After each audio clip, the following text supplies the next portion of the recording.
came through with it again. They know that I got spirit with a pen. Don't know why they try to compete when they know that in victory it's never gonna end. Them in a week, that's why they could never speak. They ain't like me, I take it to the peak. Different. Welcome back, everybody, to the open qualifiers for Valorant Challengers North America. My name is Marks, this is Keg, and we're finally moving into our last series of the night.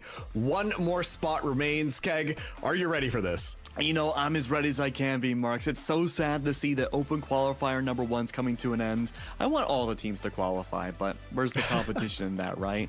But that's okay. We have one more team, and it's a banger series. We've seen a lot of Winthrop before, and now we have Thinking Men for the very last slot to see who can make it through. And there's a lot to talk about for both of these teams. You know, Marks, where should we begin?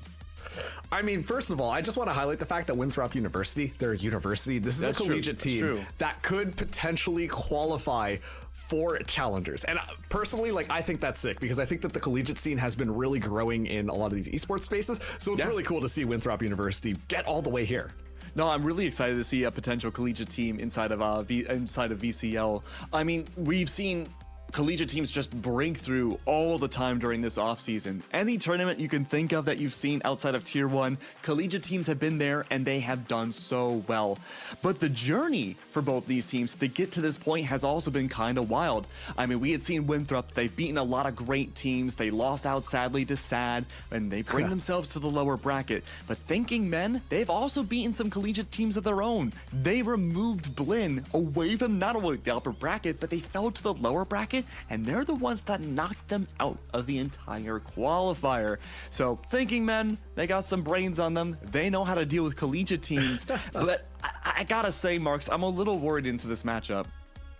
Yeah, I don't blame you, honestly, because I think that Winthrop University has been a little bit of a banger team to just kind of go through the entire bracket. Like, they've honestly been looking extremely good. And the Thinking Men, they've been doing a really good job in the lower bracket. Like you said, just kind of taking their stages one by one.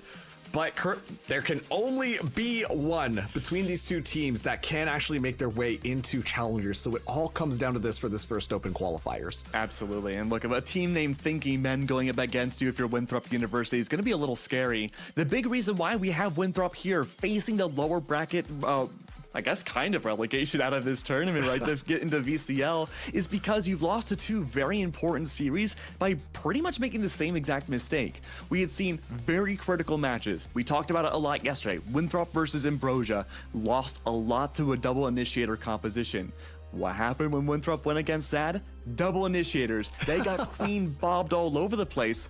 But if they can look back at that footage and recollect themselves to not fall for those fake baited plays as much, Thinking Men are going to have a big challenge on their hands. It almost feels like that, like, eagerness, you know, you want to engage early, you want to just go for it because you're itching to just get into the middle of the action. That seems to be where Winthrop kind of thrives, so it makes sense that they'd go for that. But I mean, kind of like you just pointed out there, Thinking Men, thinking is in their name. And so you know that they're going to be playing and also understanding their opponent coming into this one. These guys are no slouches either. Obviously, taking a look at their roster, they have Zeke, they've got Anderson, they've got Reformed. These are some of the players who have once again been going through these circuits for quite some time. And at this point, you've got your eyes on the prize. You want to make your way into Challengers League and actually turn Valorant into your career. Yeah, I mean, going on top of that, too, we have Paint on that roster, and Paint was really big going to the early qualifiers into last year. A really dominant Raze player. We had seen a lot of Paint crazy clips on social media, but then Paint kind of got silent towards the middle of the year. So I'm glad to see him have this kind of reform back into Challengers qualifications once again. I want to see that aggressive playstyle that we saw so much of before. And, you know, if we talked about Son of Car in the last series doing so well in terms of mechanical play and just thinking on top of that, if you're Paint and you have great exceptional mechanical prowess yourself, you're on a team called Thinking Men. You got some brains on you.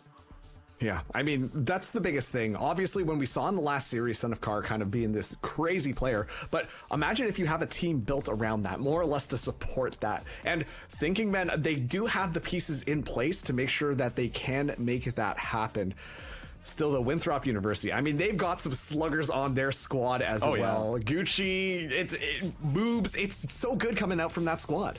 You know, to be honest with you, Moves is one of those players that I hadn't really heard about much before the qualifiers, and after commentating them yesterday, he performed so well. I was really impressed with a lot of the Reyna prowess that he had brought out. Normally, personally, not the biggest Reyna fan in the world when it comes to playing something like qualifiers, but when you can make it work, you can make it work, and he most certainly did. Do I think we're going to see more outlandish comps this time around? For Winthrop's side, probably not. I think this will be a series of safety, but going to that split match that we had yesterday, a big reason why they had lost was they stuck to that safety composition. They played out the Sky. Sky's been changed. Sad, they brought out a KO, shut down everything that Winthrop tried to bring out. So maybe we will see a few adjustments. Maybe we will see a little bit of off-kilter meta plays from Winthrop's side. Yeah, and well, let's get into the matchup. I mean, obviously, both of these teams, we've talked quite a bit about them, but let's take a look at what our maps are going to be for this series. We're going to be starting things out onto Breeze, which is Winthrop University's pick. Then Thinking Men are going to be bringing us to Lotus, and that decider, if necessary, is going to be a split. So I have to say, gang, a lot of these teams are really favoring Lotus and Breeze in this open qualifier. You say Lotus and Breeze, and that's absolutely true. These are good maps for Winthrop, but the biggest surprise to me is that they banned out Sunset as the very first map. For days 1 and 2, Winthrop was synonymous with Sunset. A near 100% win rate, 13 1s, 13 2s, 13 0s against a litany of teams. But again, going back to that Ambrosia match, when they were shut down there, they haven't played Sunset since, so they don't want that footage up against them, and they're hiding it away. Breeze and Lotus for them, though, were kind of those tertiary picks. Like, if the Icebox wasn't available, Sunset couldn't be played, they would rely on Breeze and Lotus as those newer maps in the competitive pool to be that uncomfortability factor against different teams. But now that you're so far into the qualifiers, I don't know that uncomfortability factor is really going to be a factor against Thinking Men. I mean, you can still talk about uncomfortability to certain degrees with the level of like kind of how you play your strategy. But what it comes down to, especially too on a little bit more of these more static maps where you kind of have an idea on what the compositions are going to be and all of that type of stuff, is just how well you're adapting to your other team. And we saw a lot of that earlier today, and I'm going to be completely honest with you, I imagine that is going to be very much the case. Understanding some of the players that are going to be coming into this one, they're familiar with each other's own play styles, and so, you know, we're at this level where you can qualify for challengers. You're going to be pulling out every single stop, including, like you said, potentially taking away one of the maps where they have a good idea. There's a lot of footage out there for the other team to study. Look, I want this to go to 3 maps because I want to see the redemption game between Winthrop and, well, I suppose Winthrop and just Split in general, because it was a close match, and Split has been a map that they've been comfortable on, but they were masterclassed against them for SAD to bring themselves into this lower bracket matchup. For Thinking Men, I think they have a very diverse move pool, map pool, I should say. There's not really a lot to talk about on their side. They've looked consistent pretty much across the board in terms of different maps, so it's really going to come down to, I think, those micro plays and the adaptability that comes around it. The thing that I'm looking forward to the most right now, Marks, is I want to see what the agent selection is going to look like when it's ready, because I think that's going to be the determining factor of whether or not we go to a 3rd map. You're 100% on the dot, and okay, I'm going to throw something out there. I'm going to try and materialize it with my own words. I'm ready. Hold on. Let me manifest with you. Ready? I'm ready. Okay. I'm ready. All right. I'm doing the weird fingers thing, but I'm hoping we're going to see a Yoru on this map on Breeze. Actually, you're not wrong. I would consider Yoru to be meta, and the reason why we haven't seen him much on Breeze is, again, I think teams are trying to play as safe as possible. Yoru can be absolutely nutty. When you're faced up against a Cypher, you can get shut down so easily on the entry, but you bring out the gate crash, you bring out the dimensional drift when you have it available. If you're countered by a Viper's Pit, you can ping to your team exactly where she's located, take her down, and you have a free sight. Yoru is so good at manipulating rotations and just keeping your enemy checking behind them at all times. And now that Halls is opened back up again, that's the perfect gateway for a gate crash. And one of the things too, specifically with Yoru, not to beat this tangent into the ground, is on the defense too, can almost work like a pseudo chamber. In the sense that you have an operator, you toss the gate crash behind you, you take really aggressive angles, you miss that first shot, you just zip out of there nice and easy. And on top of that too, you can throw out a couple of fakes to slow the enemy team down. So I'm not saying it's completely non-viable, but completely viable. But I do think that there could be a little bit of creativity coming out there, which at this stage, that's going to be the big question. Do you play it safe, play what you know, or do you try and throw the other team a little bit off? Oh, if you want to throw the team off, you got to bring out that Yoru. But I could also see a reality where, playing 3D chess against your enemy opponent, if you're expecting a Yoru, you might want to bring out the KO. Have those knife lineups here. Looks like, though, we're just about ready for... Oh, the map selection. There it is, the Yoru pick. And there's no KO for the counterplay. Moves is going to return again as that Reyna. So the Reyna, the Yoru. It's in terms of what the flashes can look like. Now, if it were me, I am more of a fan of the Yoru pick here than the Reyna. The only real added benefit you have with having the Reyna over Yoru is that you can flash in for your team on a huge aggressive entry and not worry about blinding out your team. Well, we manifested it. I'm claiming that one, okay? Yeah, I'm telling you, the finger thing works. It works. We should manifest a really good game of Valorant between these two squads. I'm gonna get $1 million. Okay, well, I guess one of us is thinking. Oh, you're Canadian. Never mind. One is thinking more of themselves, but I think that this is going to be a banger, and I can't wait to kick off this last series. Let's see which one of these teams is going to be able to secure their spot into challengers, and moves already ready to go, has that Leer in hand, and is going to just run into Thinking Men. Yep, the Leer is in place. I'm watching for that early flash 2 from the Yoru. There it is, Leer, the counterplay. Oh, Reform the first to fall. A big battle to begin with. Both Sentinels, though. I'm counting Viper here. On B site, need to rotate back around to A. Now, there's that Hall's control from Anderson. It's a good first start, but he's hidden away. Looking for an angle, at least anchoring things down. Pain able to find one, Pain able to find two, and Anderson looking for that last pick, but will be taken down just at the last second here as Paint going in a little bit more. The men are extremely low HP, but Pain ain't done just quite yet. Give him the ace, one more kill ready to go. Does it happen? Out here.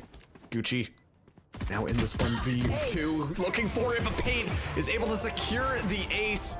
Thinking, man, that is an excellent start to this final series. One heck of an opening there. Beautiful work. I mean, an ace to start things off, and Paint, not to take away from it, didn't do really anything special to achieve the ace either. Early gunfights, took proper positioning, waited for the overextension early on from Winthrop, and then finally getting on site, just divided out a bunch of 1v1s. I love what Thinking Men had accomplished in the beginning of that round, but it really came down to, I feel Reformed losing their life as the opening pick, didn't have that flash capabilities, no chance for that escape, and really made things a lot more difficult, as we can see in the Zippo replay, for Paint not to take those 1v1s.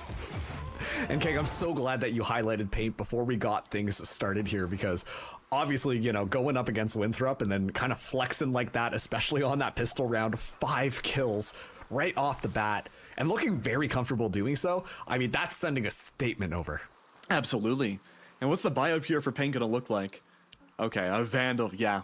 I'm not surprised. Paint is feeling it right now, and I do not blame him. Bring out the Vandal here, normally a very risky choice. Having a lot of utility to back him up works out well. Now remember, I talked about those gate crashes before in the pre-show. We don't see that just yet, but we can see the 3-stack and Halls anticipating some shenanigans outside of your typical routing. It's not gonna be the case though. There's that gate crash. It's gonna hide behind bricks. This is good for that pseudo chamber that you had mentioned before, Marks, but we'll have to wait and see. Anderson, I guess that piece of information actually decides to just back out, and I actually think that's the right move. Now the engagement going to be happening on this night. Snakebite gets dropped down. Paint already into the back quarters of the site here. A little bit of information given, but not enough to really secure any kills. It's going to be util being traded back and forth. Spike hasn't gone down, but the wall will first, and all will the bodies of Winthrop It's gonna be 3 kills from 3 different agents, suddenly down to the last, and not a single gun will be dropped to the floor. It's Thinking Man, they sweep through that A site. Yeah, and if you Winthrop in that round, you're not really expecting to come out with a round win in your favor. You're really just looking to remove guns away from Thinking Men, and having a beautiful round like that, not quite the case in Winthrop's side. The economy for Thinking Men on a map like this where there's a lot of stray gunfights going to be so important to build up. And remember, we had Paint get the Vandal into round 2, kept it alive. That's going to allow a lot of cycling into this next round with a lot of firepower on what should normally be a very weapon disadvantageous round for a team that won the first 2. Early Viper Wall should be good to divide out at least that opening. The audio should be heard if that orb picked up. Thinking Man, they just always go for that orb. They know that it's more or less going to be free, and actually, just walking through now, Paint gonna be taking sight right off the bat. Recon Bolt gets sent to the back, but no information really gathered. A little bit slower this time, Keg. It's slow, but Steady wins the race. Pix is still waiting. Good for the opening. Paint falls. Still, Spike not going to be down just quite yet. Reform look around. Vix in the back line here, able to find one, but Moves gets that trade back. One enemy remains. It's across the site, and it's not looking good as Anderson is the last person left standing, able to find Moves just in the back there. Looking for a little bit more. Still has this Bulldog in hand. Snakebite just goes off to the side, but it's not going to be enough. Jerk, Vandal in hand, finds that headshot, and Winthrop University come right back into things. A beautiful round, and not too many bodies lost means that weapon cycling once again for Winthrop can be healthy. Nazi, though, Nazi was beautiful the other day when they faced against SAD. They played so well on their defensive side. I believe they got an ace themselves on the Cypher. They did such a good job holding down B site that it was so hard to bring it back. And that might be part of the reason why Thinking Men are really choosing to approach A site so well. When Winthrop were in the same exact situation, they were forced to play A site purely as a retake opportunity. But the tides change a little bit this time around. Double duelist right outside elbow. Perfect for Paint. Looking for it is going to be good for it. Infiltrator already down. And now that sends a signal to Winthrop University to be careful of this operator. They have an idea where it is. But still, Moob's not going to be playing off of that one. Yeah, it was a dry swing too. Those Lears still available. And quite literally Lears available too. Going for the Alwadrone mid. It's all silent. Uses the flash just around the corner. Moves somehow able to get it. Can dismiss out of there nice and easy. Tosses out the Lear to back out of the site as Thinking Man start their engagement here, but it's a nice little smoke. Moobs does take a little bit of damage, but disengagement happens for a second. I like this disengagement, just waiting for the poison cloud to drop and looking for a stray gunfight. Baits out the Lear, and that's a good start. And look at this cross from Anderson all the way deep in the halls. Now there is someone watching it, and it's Jerk. Anderson may not be fully aware of that just yet, but the rotate values from B to A will be strong. 30 seconds left. It has to be a mad dash back over to A for Thinking Men. They have the operator's presence good to secure mid, but they have to make this work and secure at least one more pick before taking A site. But no, the lurk dies. Jerk is still good to retain the backside control. Gucci finding Pain as well. Another massive pick. Spike should be able to go down here. Oh, just taken off. But Lear gets the relocation. We'll be able to get the Spike down now. It's going to be this 4v2 retake for Winthrop University. Lear at least has this operator, not the spray through, not the step into the poison. It all falls apart. And now Vic's the last person left alive, able to at least find Gucci there. Tosses down that spy camera up top, but now the Swarm is going to be moving in, and Moves secures that final kill onto the Reyna. Is Winthrop University. They tie up that score. And look at those pings already. Could be guesstimating about where the defender presence was going into that final execution. Could be the fact of the matter is that Thinking Men may have, and we'll have to check in a second, they may very well have Dimensional Drift ready. And that could mean very good backside control in the favor of that Yoru. Now, there is one more point missing for Reformed. They do farm up that orb on A site early round. That's going to be good leverage marks. That's going to allow the Yoru to take full backside control and allow a bit of a reprieve for someone like Anderson if they want to go back halls and just crunch out Winthrop in their own spawn. A lot of strategies available for them now. Yeah. But first, they got to pick up that ultimate orb, Keg. That's true. There is the Bladestorm from Paint to help subsidize things. I don't think pistols is necessarily a deficit this round for Thinking Men. They do have the op against them. They have to remove guns. A lot of space taken. Cloudburst already gets utilized. A flash out there, but look at that. Paint able to find the right click onto moves. That's going to allow for that rifle to get picked up as well. A lot of information given. Gucci in a very vulnerable position as Paint just sweeps that up. Jerk able to at least find Reform, the chaos of it. Nicely up top, finds Lear's head. Unbelievable stuff. Anderson down as well. And it all falls apart for Thinking Men. Paint left alive, 20 HP left, and a headshot from a Vandal as it's just Winthrop University locking down that site. You will find no spike plant here. I saw the vision. Give Paint Bladestorm, let him get the opening pick up the Vandal, get another one, give the Vandals to somebody else, and just keep the cycle going. And it could have worked well, but Paint was immediately shut down by Jerk, and that was such an important pick for Winthrop. They have that lead right now. They were dominant on their own defense way back yesterday, but they started to lose rounds once rifles were acquired by the enemy teams. It seems though the tides have turned this time though, and Thinking Men are in that same boat. Right here. Hunter's Fury for Jerk. Saw the Neural Theft as well. Oh. Dimensional Drift walking out the dash. You don't see that too often.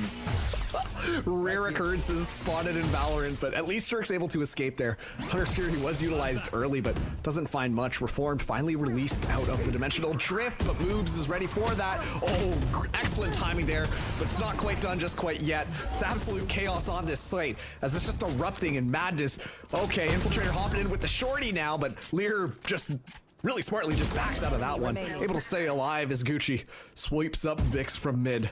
And now Lear in a 1v2 scenario should be able to at least get this plant down. No utility to work with though. Baiting out those snake bites, not having to worry about any extra factors. There is that Hunter's Fury available. 46 HP to work with. Not even necessary. Nasi again with the rotation there to secure things. Oh, great anchor. Yeah, absolutely. And Nasi has been doing a fantastic job on that A site. More or less just allowing those same positions to be played, but it's just the gunplay that's been coming out from that Cypher that's really made a difference. It's made it so difficult for Thinking Men to be able to find a safe position on A. But B-site's been barely approached so far by Thinking Men. Spike is not dedicated anywhere just yet. In fact, that Viper Wall is the conditioning towards A site we don't see too often. There is that gate crash too. The entire idea, split push, default, look for the opening pick, and have Reform pick up that spike and rotate sides. Anderson going up top. A couple of Hail Mary bullets from that Sheriff, not finding much, but the Owl Drone gets expended to clear out mid. This is Thinking Men taking a lot of space on mid. And look at this difference now. Viper util set up for A site. It's going to be Infiltrator in the back. Semi-Sentinel with an operator alone could be good for the anti-entry, but you're not watching Tunnel. Oh, Infiltrator misses that, and so Paint, with the Sheriff in hand, is able to scoop up that kill. And now Jerk knows that mid might be a little bit more of a threat. It's not going to be re-aggression there as the decoy gets utilized to push up onto B, but it's going to be a slow maneuver over to A. Now keep in mind, remember, Winthrop didn't really fire their operator shots at all the last 2 rounds. There's a good chance that Thinking Men aren't even aware that they just removed the op and it could be picked up. All in halls now. Moves playing a dangerous game again, solo play, only having a Lear as a backup. Able to actually get into a pretty nifty position here. Hunter's Fury gets utilized early on. Looking for damage. Not actually able to find much here. Jerk though, it's going to be as good forever. Able to find 2. The spray through actually is going to remove Gucci from that position, but now Jerk is moving in. Jerk's not done yet. 1 kill away from getting the ace, and actually Jerk gets it. I thought for sure Moose was going to steal that one, but Jerk comes through the ace for Winthrop University. I mean, we talked about the tempo setting. Round number 1 of this series, Paint comes away with an ace, and now Jerk the same? I mean, I am willing to bet you we're probably going to have 1 more ace this map. The back and forth has been incredible, and the fact that Jerk has been floating so well, utilizing the recon bolt to subsidize information, especially in mid, for the rest of his team, has been so good to shut down a lot of map spacing that Thinking Men need to rely on. It funnels the team back in the tunnel. Unfortunately, though, tunnel hasn't worked too well either for Thinking Men. It's a split push into mid, a full-on rush. Viper's Pit is out. You bet you wish you would have that dimensional drift back. Or even a life. Jerk finds one. Infiltrator does miss the shot, but lets the operator show its presence. Gucci goes down, actually. That means the pit is going to be completely taken offline. Hunter's Fury coming out now, trying to get more information, but moves on the back line. Completely clears out Lear. Not gonna be happening this time around, and looking for it. Finds the headshot onto Anderson. Paint goes for the challenge, but actually taken out from behind, and just like that, Vix The last person left standing up against 4 still alive for Winthrop. Yeah, Winthrop. They work so well against aggressive attacking teams. Sad when they had played against them on Breeze, they played a very slow early round, waiting for Winthrop to get antsy and overextend themselves, and they often would. And they would lose those gunfights. Thinking Men, though, if they can fight fire with fire early on into the round, they haven't been winning consistent opening picks. Winthrop, they're essentially playing a 4v5 a lot of these rounds. And if they can just keep that economy down from Thinking Men, have the 4 spies into a Thrifty and another left. 4 spy and Thrifty yet again, Winthrop are good for this defense. They just have to keep the cycle going and make sure no adaptations on Thinking Men's end could work out well. And honestly, too, I think they've been doing a fantastic job at playing these long sight lines to pick up those first couple of picks. It's so difficult when you see the Thinking Men trying to move in, and then they lose a couple of members, so they pause just for a second, allowing for an additional moment of respite for Winthrop University. And then that's when you see those flanks get set up and just executed on to brilliance. It's so tough, right? Because Thinking Men, they don't want to go into the double Sentinel utility on B site, but they want to take A. But the problem is, outside of the Sentinel util, you have a huge stack up on A site. So many players hiding near Yellow and Bridge, just waiting for someone to push through double doors to mow them down, or overextend backside, mow them down. Jurek has been so instrumental in making sure A-Site is not a great place for Thinking Men to push into, and it's funneling Thinking Men into only approaching A-Site. Now it's a timeout. Look at the aggressive attacking pings on B-Site. They're looking to split push from Elbow and Main B into B-Site. And you can already see the rotates are called from the defenders as well. The Cypher, the Viper, not too far away. Infiltrator might be the only defender on A-Site into this round. But I think he's also stacked up with those 2 Sentinels. This is good. Winthrop University, they're like, listen, we're going up against Thinking Men. We got to think ourselves, you know? We got to start busting out the strats, trying to read things a bit better. I was thinking about that in the back of my head. I was thinking like, Kang, should you say it? Nah. I'm glad you said it, Mark. Sorry, I stole that brain nugget from you. That's my bad. That's okay. Not too many left. I'm trying to use them all this series. you got to think on that one, huh? Look at That's a genuine Keg laugh, by the way. I haven't heard that in a while. What was the last time? September? Yeah, something like that. Oh, jeez. Look at this. Sentinel, Sentinel, Cypher set up outside of B main. The flash into mid for the aggression towards Elbow yet again. It's going to crunch down on Thinking Men. A perfect read now from Winthrop. This aggression infiltrator. Operator ready to go. Spots of 4 going through. The information is going to be given. Nicey just hanging out inside of it. Oh my goodness, can't see much, but at least able to get one. This infiltrator pops the Blade Storm as well. Uses that updraft, no longer has that available. Thanks to that wonderful patch that nerfed Jet into the ground, but Operator's still available, moves ready to go.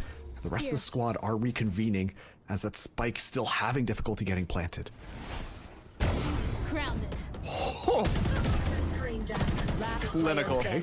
Infiltrator, able to at least scoop that one back up. So Reformed picks up the spike, but now in a 1v3. Understands that Op is on the other side, but Keg, this is not looking good for this Yoru. No gate crash available either. The main crux of why you would bring out a Yoru is to teleport away, and you can't do that. Portal closed. Nope, there we go. Yeah, I saw Infiltrator poke around the corner there. Only needs a pixel and will be able to find that kill. Winthrop University 7-2. And I'm gonna be honest with you, I didn't think it would be like this. I was expecting more adaptations from Thinking Men going to their rifle rounds, but it really does feel like Winthrop have cleaned up their game from yesterday, and they know they can play much more aggressive and not let the confidence hurt them. I mean, what we had seen before was a lot of just dialing it back, shelling to the back of A and B site, giving space to these attacking teams, and then playing purely for retakes. I'm glad we're seeing a much more progressive, I suppose a progressive appearance from the defending team. Oh, proactive is the word I'm looking for. A much more proactive presence. Right here. I was thinking about that. Like, I don't think that's quite the word. Well, I mean, it kind of is. You're progressing into the site. Speaking of progressing into the site, Paint progressing right into Gucci's dome with a knife. Still only has 15 HP left. Took quite a bit of damage on that entry, but a lot of space taken. And this is something we've seen the Thinking Men do multiple times. Paint not letting up off the gas pedal just quite yet, but Jerk gonna finally shut that down. as it is going to be Reformed actually up top there. Not going to be needed for it, as Vix is going to be good for it. Now moves, last person left standing, 1v3 scenario, uses both those Leers, finds a Reformed first, dismisses back onto the site, has a rough idea where they might be hanging out, but this Spike is in such a difficult position here. 22 bullets left, more than enough to be able to potentially get this done, but swing comes through and Anderson saves that off into the next round. An excellent little go strat coming in from Thinking Men. Yeah, beautiful clean round there from Thinking Men. Just outright disrespecting all that space creation that Winthrop like to take. Paint recognizing that there's a lot of backside control now, despite how proactive we've seen Winthrop in the last few rounds themselves. Jerk, Nasi having that double cross control there. Paint still looking to make sure it can be at least delayed to allow the spike to go through. Beautiful work. And now we're going back to default for Winthrop's side. Having the Viper solo play on A site, holding it down. Everybody else taking that mid control. Full expectation that Thinking Men are going to do something different this time. So also too, spotting out the jet there, huge information. Paint almost able to secure the kill, but not quite getting it. That would have been huge if they could take Infiltrator out right off the bat. Reform now does have that operator. You mentioned before the teleport plays would be huge, but what about moves? Moves looking the wrong way. Paint finds that headshot, shuts that down. That's all that information on mid, more or less given up. Thankfully, Gucci can clear that yet again, but still Thinking Men, they slow their pace down completely. This is just like how Sad had played yesterday.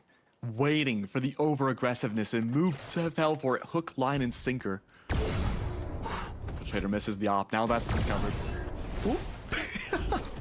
Another one gets missed, unfortunately. Reformed. That was going to get flushed out here, but time is slowly ticking down, Keg. Yeah, 44 seconds left. You don't have a lot of room to work with. Luckily, though, all the bodies still left alive. A decoy. Huge. Yeah, now the engagement could be underway here. A little bit of a flash. Paint caught in the midst of the green, but Gucci shuts that one down. Jerk looking for it, tosses out that shock bolt. Oh, Infiltrator can't quite find it, and it's going to be the Vandal Spray that works, but actually, it's the Vandal Spray from Jerk that works, in addition to a shock bolt back sight that is going to find that kill. And just like that, Winthrop University, blink and it's over. Tiny little nuances there. That whole round was in Thinking Men's favor up until the final moments. Removing moves meant no flashes for the backside. Having the slow push in, having the body advance should have been the round, but Jerk is just so good. 16-4, a 4 KD. That's the best math I can do, and it's well worth it for Jerk. And now the final round for the attacking side. Thinking Men need to get 4 here to have some buffer room into the next half. Oh man, Paint striking again. Infiltrator dropping the op, but you know that Infiltrator's not the only one who's a good opper on Winthrop University. Dimensional Drift gonna get activated to spot things out a little bit, clear out that B site, but this is different. Thinking Men usually don't move here. No, this is unique. Moves, especially taking that aggressive stance. He's able to find Paint there. Gets the dismiss as well. Going back for more. One shot, one kill. Reformed goes down. Nicey just on the other side. Doesn't realize that just in front. Handle in hand. Will shut one down. Shut 2 down. Has the neural theft available as well. The cyber cage deployed. Will be nice and hidden. And Vix, last person left standing. Down long, able to find moves. Now only 30 HP left in a 1v2. The spike securely onto that B site. Not a lot of opportunities. The Owl Drone does expire.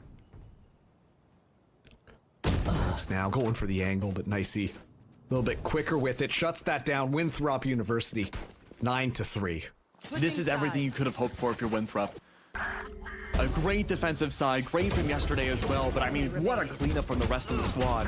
The entirety of yesterday was Nasi finding a lot of beautiful work on B site, but catering towards A. Thinking Men thought they had the advantage, but everyone really had stepped up, especially Jerk. Good backside control.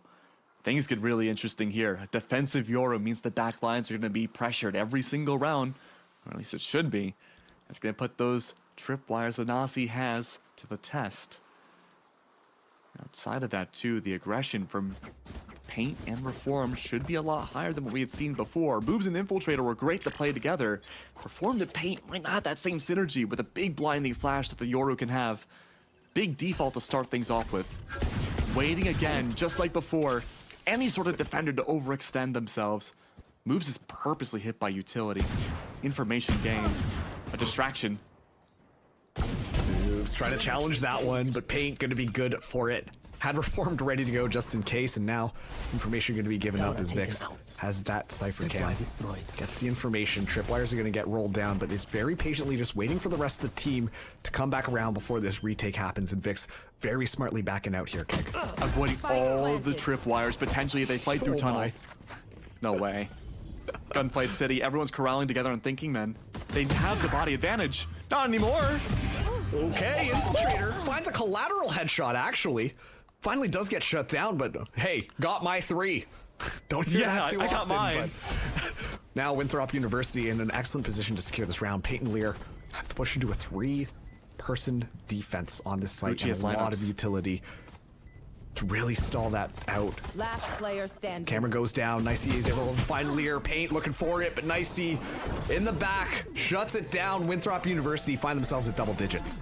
Yeah, great hold there from Winthrop, and now only 3 rounds away from moving on to the second map and potentially the final one. They have in qualifiers to move on forwards to the VCL. Big buy up here again. Payne got the ace the first pistol round. They got the Vandal. And this is, well, it was potentially even riskier. Infiltrator and Gucci wanted that extra firepower, but they know they have the distance advantage now. Pistols on the defense. They can rock with the marshals here and find so much long-range work, especially inside of halls. That's not the plan for Thinking Men, though. They want mid control, or at least try to bait out and hold for the execution if anyone rushes mid. It's the crossfire setup too, but it may never be. It's another default again from Winthrop, looking to see what information they can find before they make that execute. There's nothing yet. So slow. Yeah. That's what's going on, but I love these angles that are being held. A lot of ping is going onto that B site, meaning that's where they're going to be moving over, and okay, there's only a Cypher hanging out there. No utility on site either. I know, that makes me worried. Holding the wrong angle too.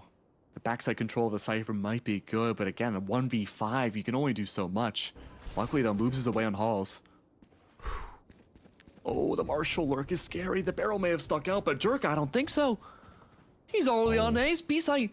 Gonna find a timing here, surely. Yep, gonna be the case. Anderson goes down. Recon Bolt goes in, but it's a little bit too late. Spike gonna be going down as well. Infiltrator uncharacteristically misses that first shot, but the rest of the squad has their back. Winthrop University, a flawless second round here on their attack, and they're looking to send this to map number 2 already. Thinking men have to go for a timeout here. This could potentially be their last buy-up round for this map. They have to come up with a cohesive plan, make sure everybody on the team's on the same page. I like the aggression that we had seen last round, but the fact of the matter is that Winthrop, they're waiting again, finding the last-second opportunity to push the site where they know the Sentinel presence might not be as much. And even that round, they found a lot of value with the Cypher not having too much utility there. It's a split push to A. Early flash. No! Not even! This follow-up flash is Strike down nutty! A. Great stuff coming in from Reformed. Being able to find 2. Flash going to be coming out. Sure, the site is all yours if you want it. We've got the spike back here.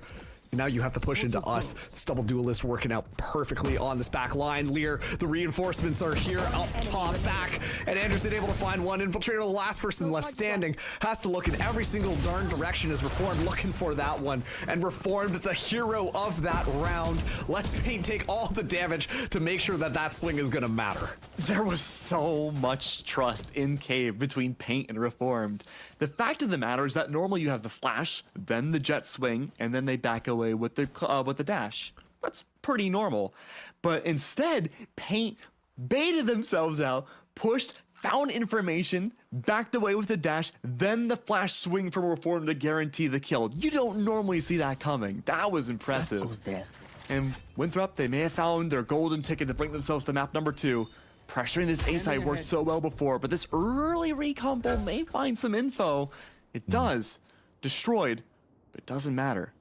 Valuable info knowing the majority of the presence now of Winthrop should be on A. It's this lurk through from Infiltrator that needs to be the key to open this round. Especially Lear inside of Nest. Great mid presence now. Lear up top, able to actually find the kill. Shut that one down. They're ready for the next one. Line him up, knock him down. Any more duelists want to push into me?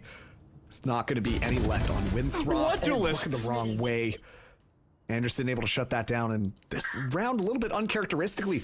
Winthrop University, they split up and they look a little bit scattered.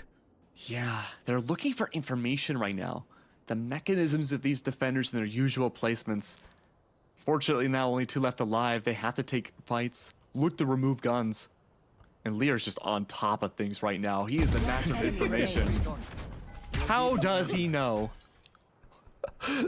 Lear getting the 3 kills left. in halls, and nothing can be done from Winthrop University. It's all down to Gucci, this 1v5 scenario, but this round is more or less going to be over. Now, just looking to potentially shut them down. Drop a couple of rifles to make their economy worse, but Reformed finds that as it's a flawless from Thinking Men. Yeah, desperately needed one too to keep themselves afloat. Winthrop not quite at 12 just yet. They don't have the face for overtime. Still though, I'm waiting for any moment to have those timeouts. You have quite a few rounds ahead before you can match up against Winthrop.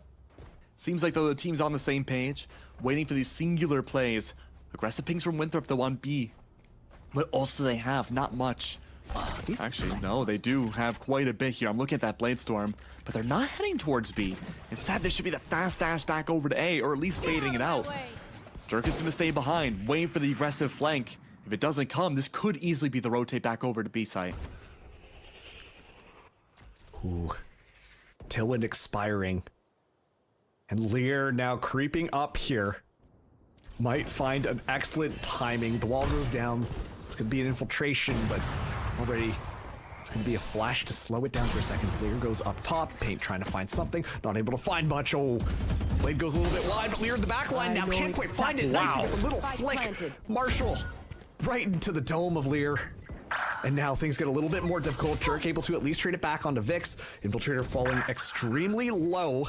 As Reform falls down as well. Moob still anchoring the back of sight as Infiltrator's looking for another knife. Refresh. Not able to find it as Anderson gets the spray. Anderson gets 2, but not expecting moves on the back line here. Oh, good dismiss out. Pulls things through. Moves. Secures the round. Winthrop University in what should not have been their round.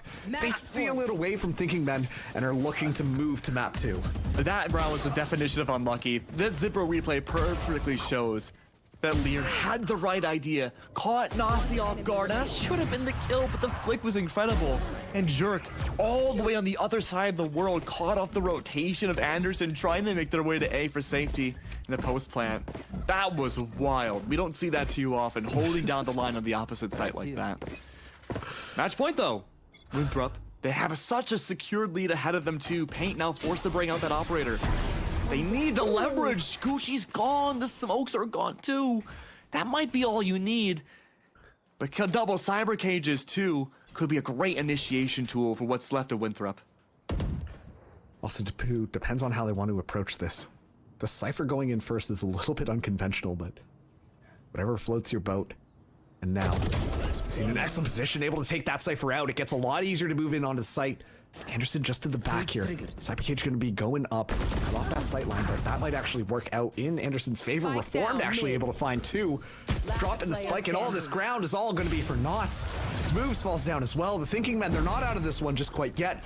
They divide and they conquer.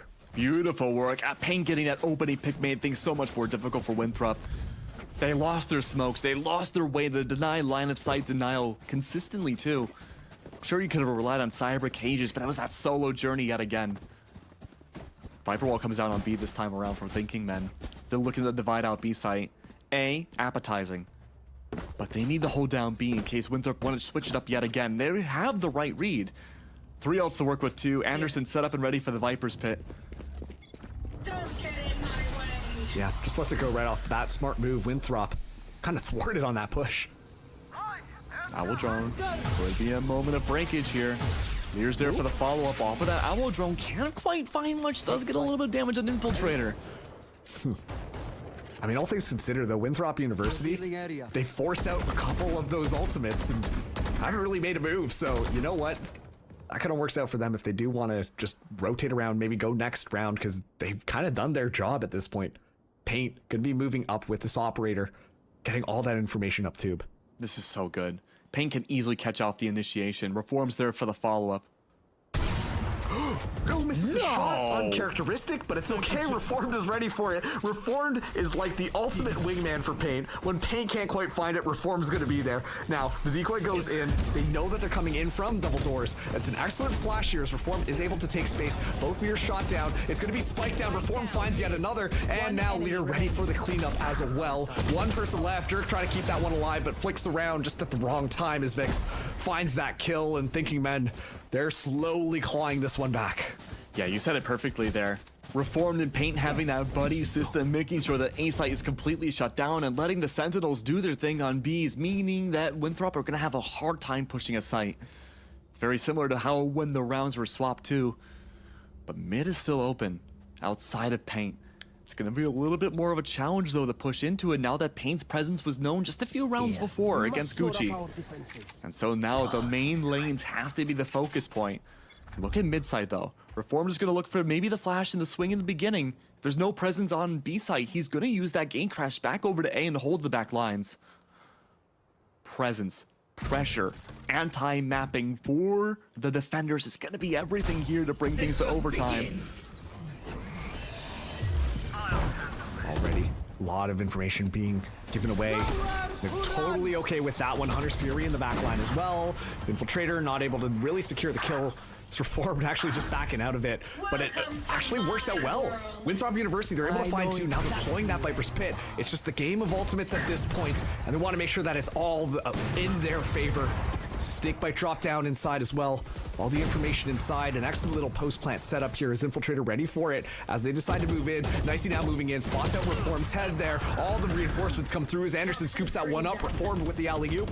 Now Gucci still alive in here, waiting for the opportunity, turns around at the wrong second, but actually goes by scot-free. Gucci good with two, looking for the last one, and Jerk gets it. Winthrop University, they win their map choice and will win it 13-7. A complete cleanup from yesterday. While it was a great performance on Breeze then, this was an even better one now. The communication was there, and the number one thing I had noticed from yesterday was the confidence after losing a few rounds.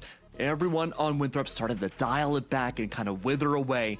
This time around, despite any sort of win condition for or against them, they never gave up and they continued to apply pressure, and eventually they broke Thinking Men.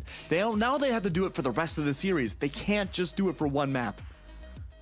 Yeah, and on top of that too, they got to keep this momentum going. Once again, that challenger's spot now so close for Winthrop University.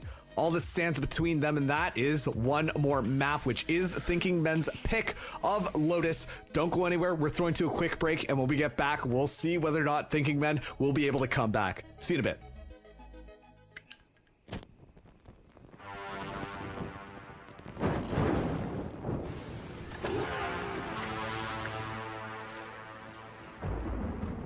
They say in life, there are no guarantees.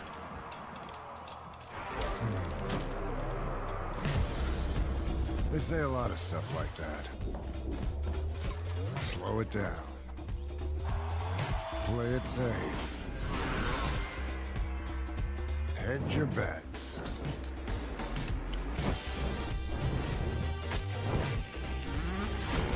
So what?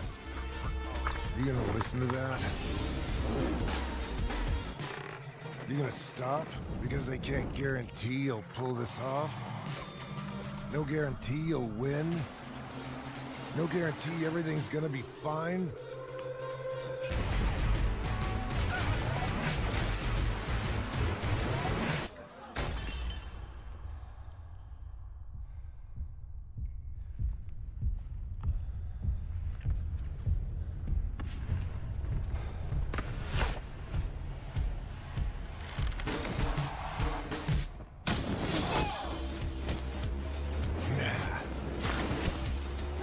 In life, you make your own guarantees. Nobody else will light your way. Start your own fire and keep it burning. And we guarantee you'll have one hell of a lifetime.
Welcome back, everybody, to Open Qualifiers for Valorant Challengers North America. This is, of course, the first Open Qualifiers. My name is Marks. This is still Keg, and we've got Winthrop University against Thinking Men, and I still hope it is. Otherwise, I gotta change a bunch of notes.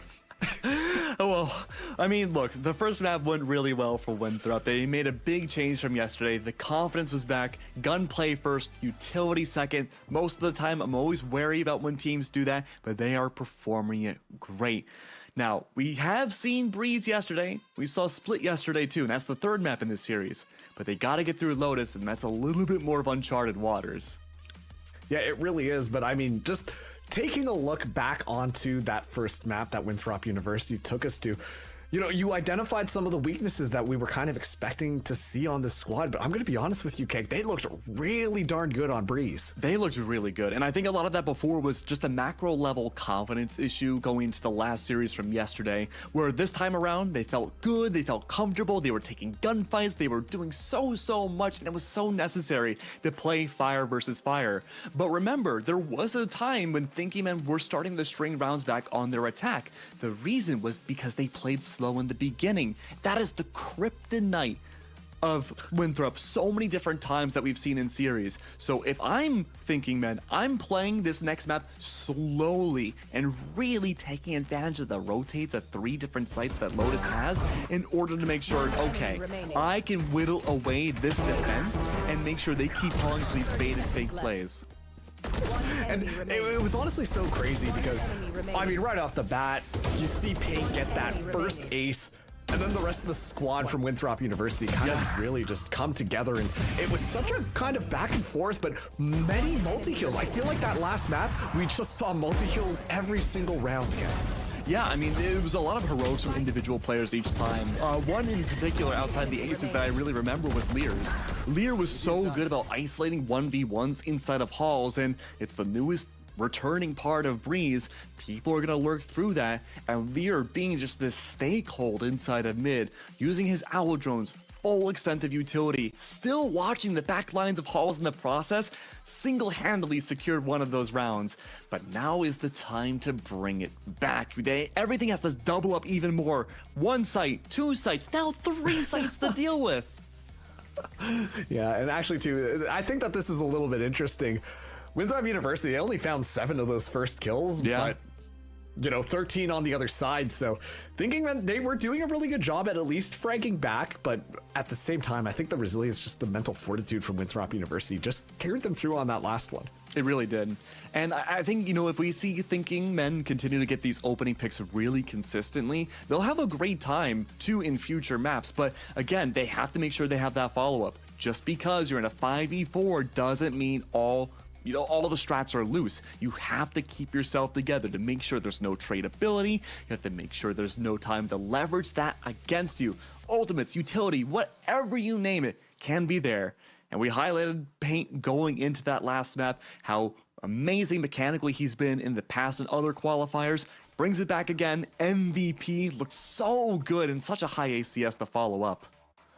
I mean, at the same time, too, you know, that kind of Paint reformed duo, that was kind of looking really good between the two of them. Like, it almost felt a little bit like a buddy cop movie. If one goes down, the other one's just ready for the swing right after. No, that's a good one. I like that. But I mean, it's completely true too. You need to have that buddy system in place. And we saw a lot of that in our previous series today too, where there was a 3-stack at times and 2 other anchors, defensively speaking, that would go and hunt down players and find that information. I can't imagine that's going to change. Reformed and Paint, they're not going to slip away from that buddy system. We're probably going to see 2 groups of 2 and 1 solo anchor when it comes to either side that they play on this next map, because there's so much space you need to take and deny at the same time. Yeah, and well, let's reset the stage here just so everyone's aware of what the stakes are, because Winthrop University now facing 1 map before they land their position into challengers, which would be unprecedented. I don't think any collegiate team has made it in previously. Never. They could be the first. Well, Thinking Men, this is their next map. They decided to come to Lotus for a reason, and we're expecting to see just a little bit more come out from that squad. And hopefully they can force out that map number 3 split, because Okay, at this point, there can only be one. That's right. The final qualification team through the lower bracket. We've had all of our others. This is the final one. That's not to say it's all done just yet. We still have another qualifier in just a little while later this month. But this time around, for this special event, all condensed, you want to be the team that barely squeaked your way through. But enough about that. Let's go look at the game itself. We're heading over to Lotus. What do the agents look like? Are we going to be seeing more interesting choices like that Yoru, like that Reyna?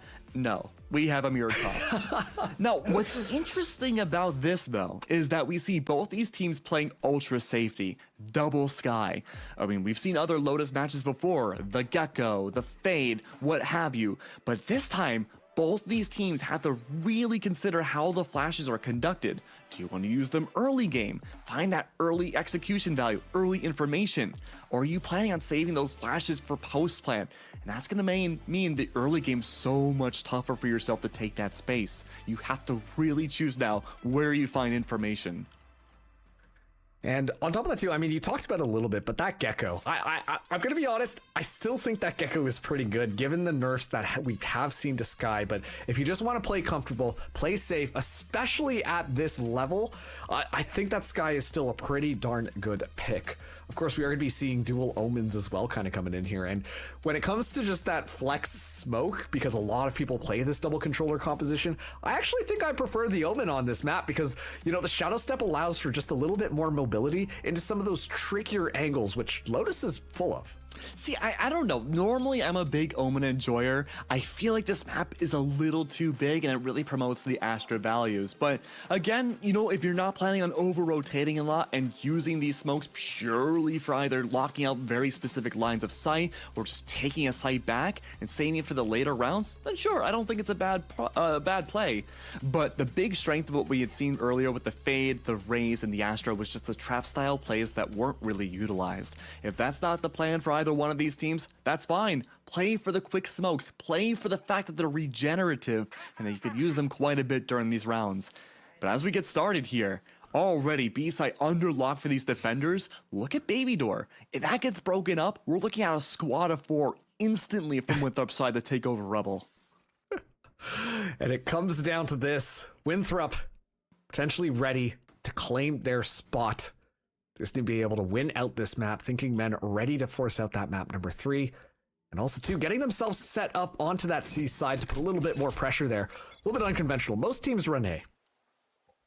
This is a good call, though, from Thinking Men. Really thinking through how to change things up. Early information gained, though. Jerk discovered. Backing away. Smoke in return. It's a good coverage. Will that stop Thinking Men, though? They may just reset, wait out the smoke, and then execute. Look how dialed back everybody is. Relying on Anderson to be the bait as that orb is gathered. Nice and slow right now. Utility ready to go on a moment's notice. It's going to be the dog in first. Paint shells get tossed to the back. All the smoke's going to be dropped. Mollies are going to be activated. Not a single soul because Jerk ready for it. Double right click, double kill. Uchi though on the back line there. Jerk tries to make it work again, but at least has a little bit of support from other teammates in the back. Lear now the last person left standing inside of the smoke. That's going to be it, and Winthrop University find the pistol yet again. What a collapse, and what a way of not over-rotating either. Thinking Men, they played that first round very slowly in the early game. They waited out the smoke. They thought for sure that maybe Winthrop would want them to rotate over to a different site. Not quite the case. Thinking Men, though, they tried to get onto site. It didn't quite work out, but now they know where the initial anchor point can be for the defense. Jerk held it down so well. And it really makes me wonder, okay, are we going to see this Killjoy swap sites every so often? Or are they going to pick a definitive anchor point and wait until that doesn't work anymore, then adapt around it? If I'm Winthrop University here, I actually think you don't reinvent the wheel. If it continues to work out, that's fine. You can yield around, especially too if you get some of these opening ones. But once that starts to fall apart, that's when we want to see a little bit more variety in how they set up their defense. Just having a little bit of a technical pause here just after round number 1. But you know what? Those classic right clicks, I swear they got nerfed. Yeah, I mean, look, you can nerf them all you want through the Viper Wall. No one ever expects that coming. The going to your point again, having that anchor for C-Site for Jerk is really good, but we saw the contingency plan in case there was the rotate. You have the small door possibly open once A-Site's been discovered. You have a stack of 4 just waiting to collapse, but if that doesn't happen, you still have 2 defenders on B to hold down the line before the pinch. It looks like now we're out of our pause. We get to wait and see what the redemption could be for Thinking Men into this round and what the plan is this time. Keep an eye on Vix. They're going to be the one to notice in the audio cues of rotations and play the late round lurk. Aggression. Gucci looking for that info, keeping as many attackers as they can, waiting out for C-Site. Still Thinking Men, they're able to scoop up that ultimate orb. They've been more or less just funneling it towards Paint as well, trying to get the showstopper closer to being online. This Jerk holding nice and close.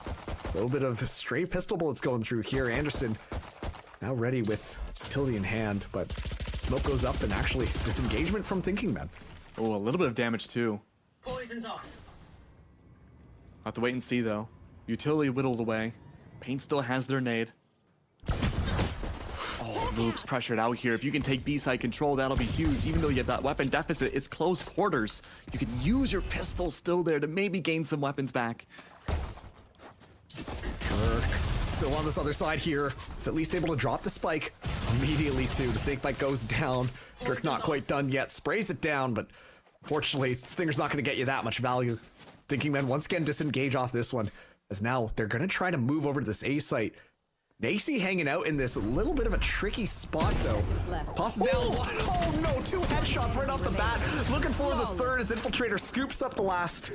And it's over as soon as it started. Winthrop University find their second round. I gotta see a replay on that. It really looked like Nacy's first bullet from the Bulldog split in half. It got a double headshot, bending the laws of physics itself. That was so impressive.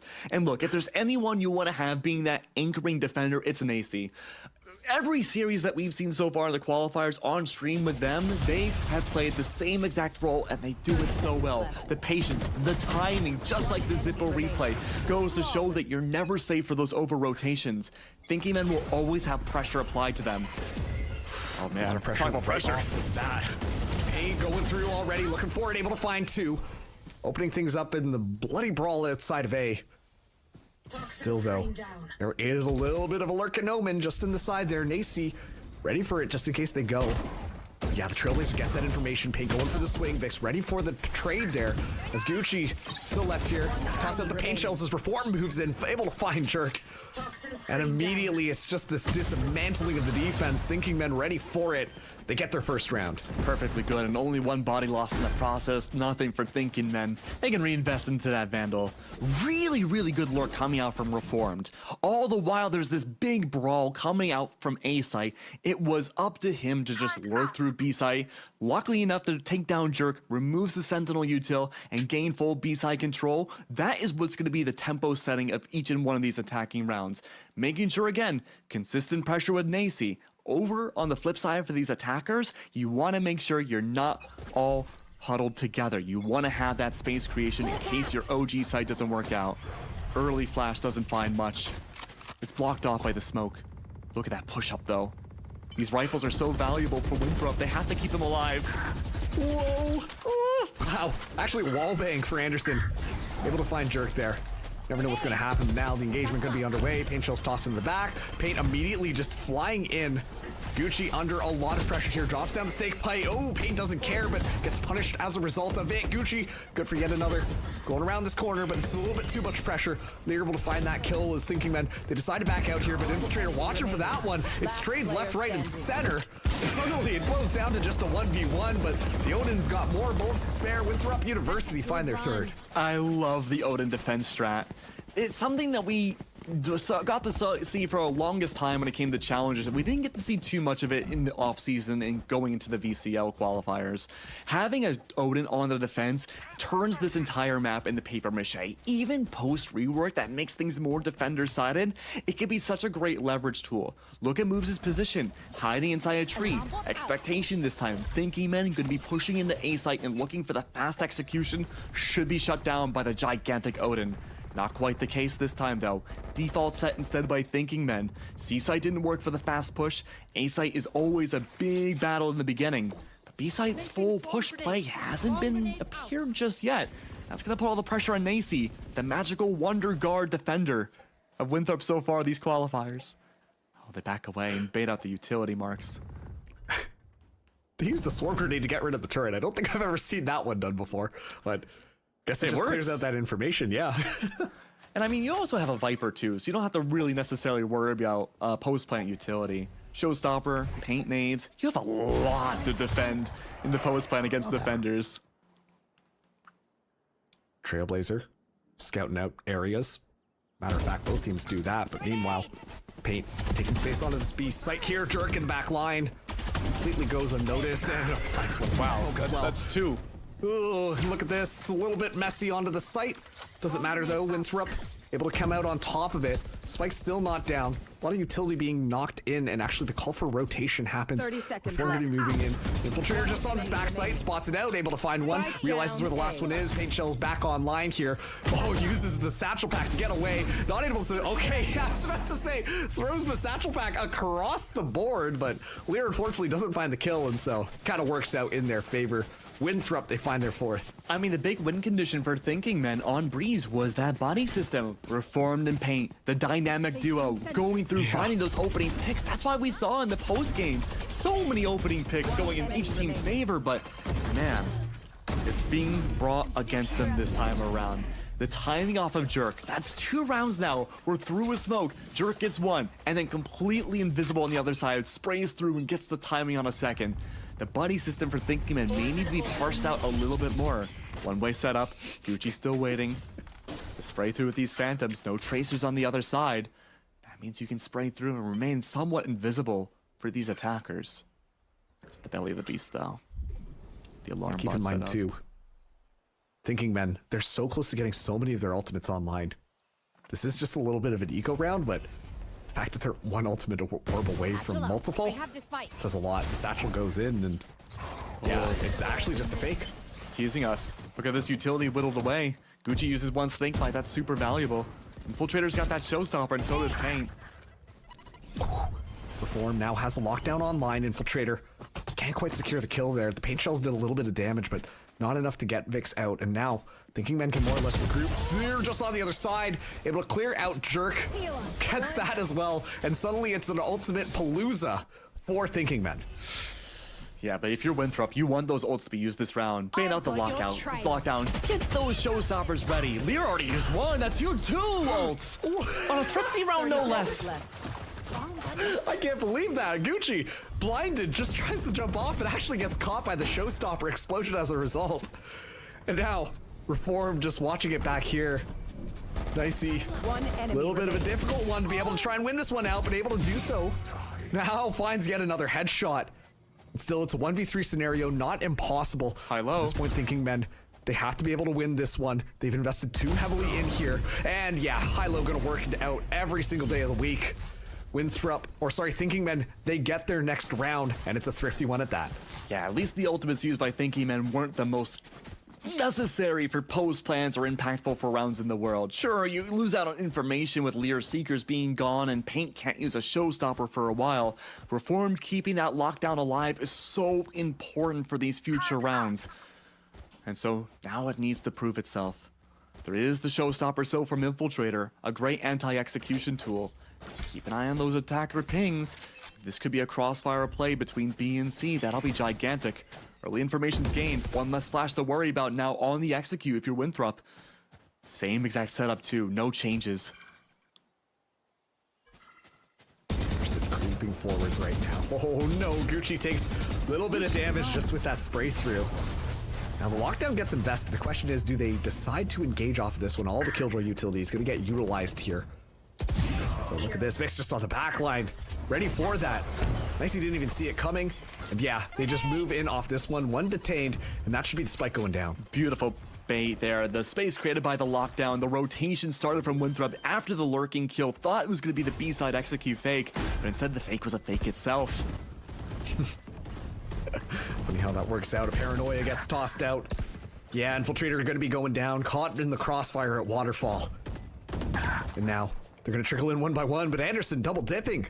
Peeks out yet again, able to find Jerk. So there's 21 bullets left for it as actually the call is made. Winthrop, they decide to disengage off this one, keep their rifles into the next one. Thinking men, they're picking up their momentum. Yeah, this is huge. Now going for these baited plays themselves, waiting for the lurks to find the opening pick, and then engaging away from that has been good for Winthrop to overextend. Those baited plays have been a death sentence for Winthrop up until now in the qualifiers, and if they keep falling for it again, this could be an even game. Winthrop, though, they have a time to go for a timeout fairly early on, and yeah, it's early, but if this is the case and Thinking Men start to string together these rounds, I think it's desperately needed to keep this map advantage alive. Yep, 100%. I mean, this is their map. They're hoping that they don't end their tournament lives here. They're hoping that they don't squander that spot to challengers. And this is how you want to do it. They've now picked up 2 rounds in a row. This is the first time that we're seeing Winthrop kind of in the back foot economy-wise. And well, let's see how Thinking Men want to just pounce on this opportunity. Yeah, and look at the buys too. 2 Vandals, Sheriffs, and a Stinger to work off of here. Lot of information, a lot of utility dumped from Thinking Men so early on. Look at the crossfire potential that was set up between B and C. Rotations been called, and giving up C site is an interesting play. And you might be thinking, well, why are they doing that? Lockdown, and potentially soon Seekers if they can get to the orb or find kills in time. So much post-plant ultimate utility that Winthrop has, where they can safely group up on one site and play retakes on the other. But look at this. It feels like a big brain move on both of their ends. Yeah. Winthrop like immediately rotated, and then the Thinking Men just backed off the sea as well. No way! Opening the door to bait out the utility and the presence of A-Site. Winthrop are falling for a hook, line, and sinker. Are they, though? Yes! They have the lockdown, sure, but look at all this space, and Thinking Men, once that nanoswarm goes down, they can scale beyond that smoke and find so much anti-rotate presence. It's up the paint. Hanging out inside of here. Oh, Trailblazer gets utilized here, so this forces the hand. Paint good for 1, paint good for 2. Looking for that third, goes up and around, and no! Spots it out. Doesn't matter, Gucci able to find it. But it's all good. At this point, the damage has been done. Still down to a 2v2, actually. Sorry, I take it back. Double ult. Just like that. They're going to try and make sure that they can secure this round. The defenders want to make sure that they can kind of get this, and yeah, there's nothing you can do if you are oh no! Gucci gets caught in the middle of it, and suddenly this gets a lot more difficult. At this point, Jerk just has to kind of stick it through, and Vix goes for the swing, and Thinking Men, they win it out. A little bit of a misplay there, Keg. Oh, call me Craig right now, because that was not great from Winthrop. Using the lockdown, using the Viper's Pit, bringing things to an even game. You already had insufficient weaponry compared to Thinking Men. They went fully for it, and it didn't work. And now what do you have for the rest of these rounds? There aren't too many left. Are you really going to have that many rounds to get Gucci's ult back, or even the lockdown? No. You have to fight Gunfire with Gunfire again, and that's going to make Thinking Men's job on A-Site a whole lot easier. Big change now. Jerk setting up for A-Site. Full expectations that now those ults are gone. It has to be an A-Site execute. Rotate values. The flank already begun. It's up to Reform to get this opening pick, but no. Off the minimap, the timing's not there. It's a full stack for Thinking Men on A-Site. They're just kind of running it down. Nothing to be found here. Door wide open. Site ready to be planted on. And now Pink can go into the back as well. 2 away from getting that showstopper online. As Winthrop, they get themselves ready to go. Seekers are available for moves. That's huge info. Yeah, paint shells get tossed in. Response pink shell's gonna get tossed in as well. A lot of information given. Vix at least able to take out Infiltrator, but moves, trades one back. Messi gonna get one as well.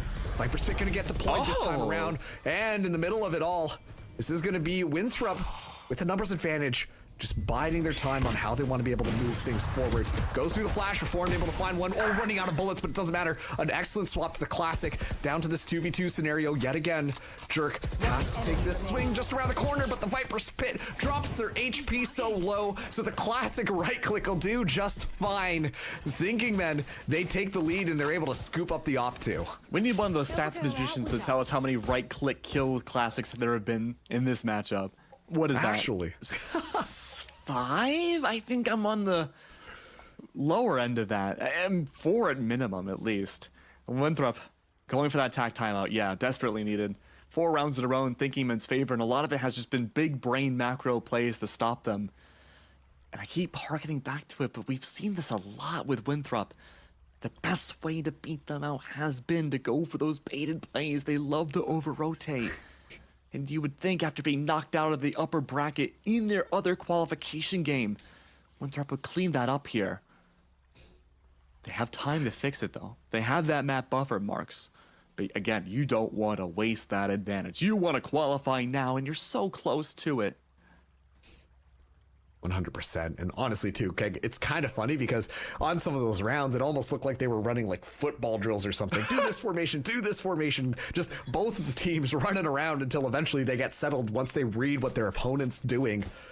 It's just kind of back and forth between them. They're both trying to outsmart each other so much. Yeah, no, I think you're completely right, too. It's like clockwork between both teams. Just being able to rotate, maneuver, rotate, maneuver, rotate. That's all you really need to do. The lurking presence from Vix as well has been gigantic, ensuring this is good. There we go. Oh. Early off shot's huge. That's a seaside execute. That's all you need. Is it though? Because at the same time, Moob's still in the back there. Gonna have that guiding light in hand, ready to go, potentially a swing. With it just a stinger? There it is, and actually a Paranoia comes out as well from the gate. Anderson good for one. Lear cleans out the other side, but Infiltrator at least able to drop one down, making it a little bit okay, but at the same time, they did lose 3. And now the call is being made. Oh, Jerk in an excellent position right now to catch someone off guard. Will do just that. I'm surprised they rotated over to A side. They had the info down.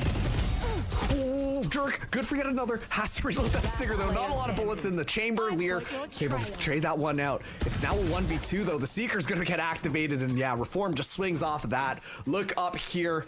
I am shooting you down. And just like that, Thinking Men, they find their 6th round. I love the collaboration that we had seen outside of C, Nane, and B once more. We've seen that a variety of different rounds, but this time having Anderson go for that Paranoia was so... Sorry, the other Omen going for the Paranoia was such an icing moment on the cake. That's exactly what you need. And that rotation over to A-Site was a little at first, but I'm glad it worked out well. Reformed on the operator. And again, we don't see an opping KJ2 too often outside of, say, Riku from yesterday. Has worked out beneficially so far. I'm starting to be convinced that maybe we're just going to see more Killjoy opping. That seems to be where the meta's going based off the start of it. You know, there was a player a long time ago that would KJ op. A long, long time ago. He was used to be on 100 Thieves, you know. Who was it? I don't know, but I heard he was a metallic guy. You know, balls of steel at times, but I mean, unbelievably well. Maybe way too ahead of their time, but Thinking Men, they have that advantage. They can't squander it now themselves. They have a lot more legroom to go up from. They have to ensure that they can at least even up the maps and bring things to map 3. That is far easier said than done. I mean, also, too, there's still 2 more rounds left here for Winthrop. Potentially tie it out 6-6. But of course, once the sides swap around, then we go again. We get to see these 2 squads face each other, bashing their heads against each other. I mean, this is always tricky, right? Because, you know, if you have a teams with different agents, you can say, this is more defender-sided, this is more attacker-sided. Identical team comps, it's down to the play styles. You have to perform. And look at all that utility dumped out so early with nothing to show for it. It's the crawl back over to C. Yeah, but on top of that, too, a lot of information gained outside of A, but like you said, it is going to be the C execute Trailblazer coming in first. Immediately, the Snakebite gets utilized. No engagement just quite yet, but the Showstopper gets popped. And now Ping going in, and yeah, Gucci can't see a thing, and okay, Thinking that. They just kind of back out. Look at moves, though. Hiding so far into that smoke, waiting for the rotate execute. This is what Thinking Men have done so many rounds now. Put that pressure on C. Don't go for the execute. They've always been played around with on that choke. And so they crawl back over to A site. Moobs is hiding. Playing the role as Nacy from earlier. A flash 2 to work with could be the spray of the century. No longer a stinger. This time it's a phantom. And this could be a mowdown. Never mind. Nope, actually, Moobs just got mowed down. That's a little bit unfortunate there, but enough healing ready to go. Thinking 30 Men, seconds left. all of their squads still alive.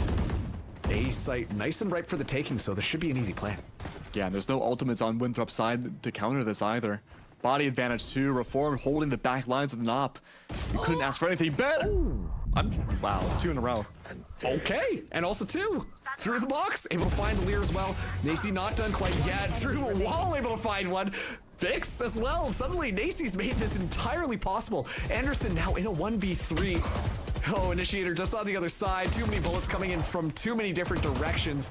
And the Spike continuously just getting touched. Yeah, they're just going to kind of swing in and take him out.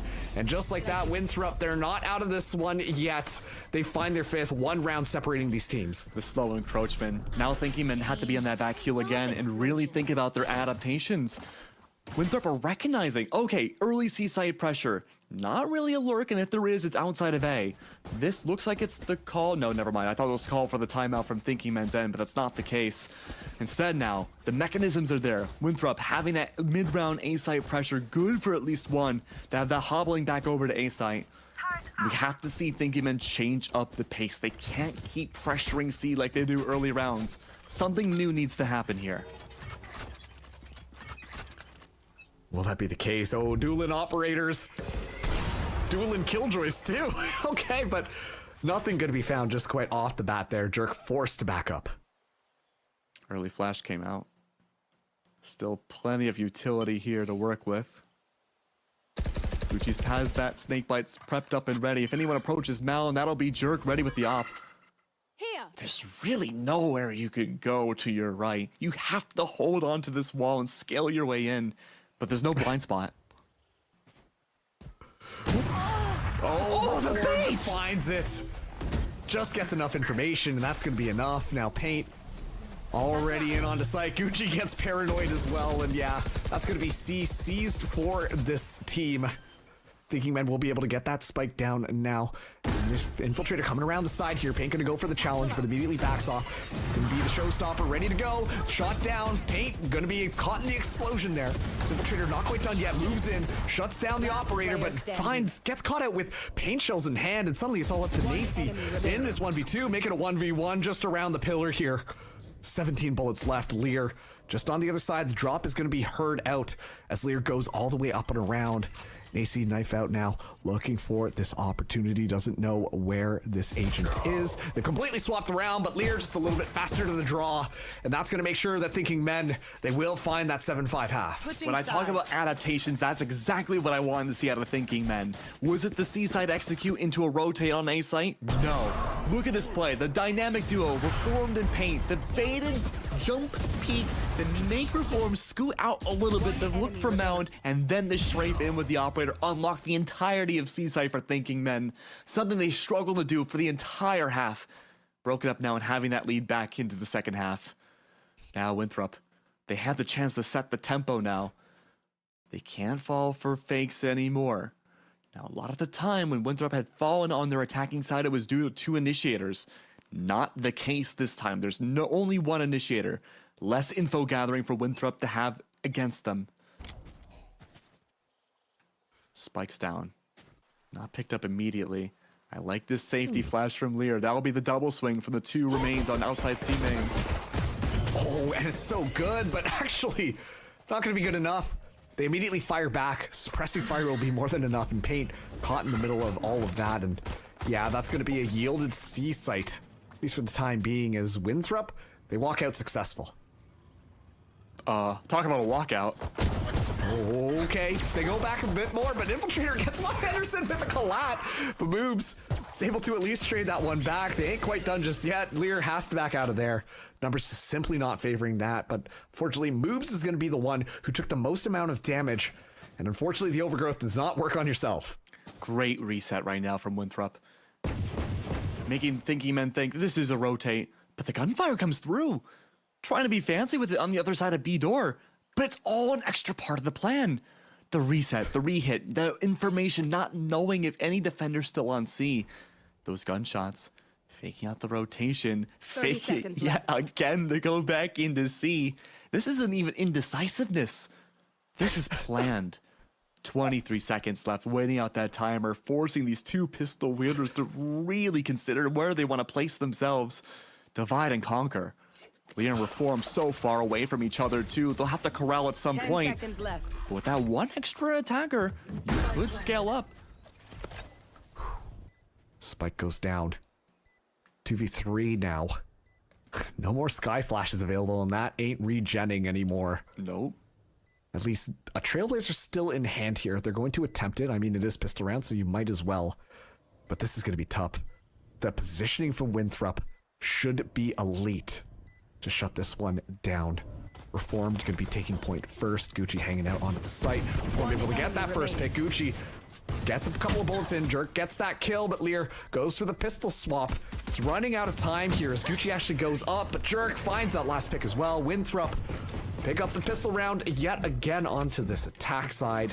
And there's only one round separating these teams. That might be the most coordinated round I've seen from Winthrop in the qualifiers. That is exactly what you want to see for a team that wants to go to the VCL. Really playing around with the map, ensuring that everybody on the defense, no matter how many are left alive, need to stay on their toes. Viper Wall comes down on A. That's soon to be the conditioning wall. A stack up on C again. Thinking men do not want that same outcome to happen once more, but there will be that presence from Jerk. Jerk's gonna try to sell this play towards C site. All the while, a big sneak through on A site. Ooh. Me too. I can feel the nerves. Cautious. The heartbeat's beating now. As you mentioned, it's a 1 round difference between the two. Winthrop can use these attacking rounds to their advantage. They're already map up. They can gain that lead. That can be the snowball that they need to bring themselves to qualify for VCL. Trailblazer doesn't get any information, and at this point, Thinking Men a little bit suspicious on what's going on. They've moved out of C, they pushed out of B, and now they know. Oh, they're it's actually pushing an up. A-side hit, but look at this. Yeah, Winthrop, they're going right into their home. Ooh, such good awareness going on. We dropping the smoke back off, and now the spike should be able to go down. Great information gathering. Heaven's still uncontested. Smokes go down. Site control. Hacking away, too. Oh. Brutal Gucci. Does find 2 there. Toss down the mollies just for good measure. Have somebody watching as well. Jerk for that little bit of a door. Soon as it goes down here, but Thinking Men, they're going to regroup and try and push out all collectively. Oh, Marks. Moves some so valuable info. Flash went off on Heaven, but there was nobody there. That means no one in the most popular place you can flood down on site found any sort of impact or information. They can't be there. And look at this little meeting. Typical Thinking Men boardroom meeting, just waiting for the spike to go off. Oh, are they gonna... Yeah, okay. No, this actually kind of makes sense, Keg. If you think about it, if they all get caught in this explosion, they don't yield any ultimate orbs to the other team. That's right. To make sure that they can get all of the ones for themselves. And you know, if you're a little bit newer to Valorant 2, it doesn't add a death counter to your KD either, so it's not bad. All it does is remove your weapons. And you do get that lost death bonus too, which helps out a lot here for these upcoming rounds. 7-7 though. This is where we get into serious territory. So far, Winthrop have been so good about sneakily getting onto a site and taking a lot of space control. Thinking Men cannot allow that to happen. Okay, that was a cool replay. Enjoyed that one. Also, too, I like the fact that you're highlighting KD as being the most important thing. I mean, for these players. Come on. We know what Valorant is. KD's everything. Speaking of Valorant, a lot of that's being played right now. It's so aggressive. Anderson able to find 2. Pate goes up, able to find yet another. Gets shut down though. Gucci doing an excellent job at least anchoring for a second, but it's all but over. Jerk, last person left standing from Winthrop. Also, too, I want to highlight this was a little bit of an investment from Winthrop. They thought if they got some rifles, they might be able to surprise Thinking Men. Not the case this round. No, absolutely not. But Jerk getting some theatrics in this map in the last 2. Parsed out 1v3. All isolated. There's a chance that Jerk can take 1 by 1 and get this round win. Ooh, Jerk finds a headshot there. Jerk good for another. Are you kidding me? Now down to a 1v1 Killjoy duel. Reformed up against Jerk. Both of them having Vandals in hand.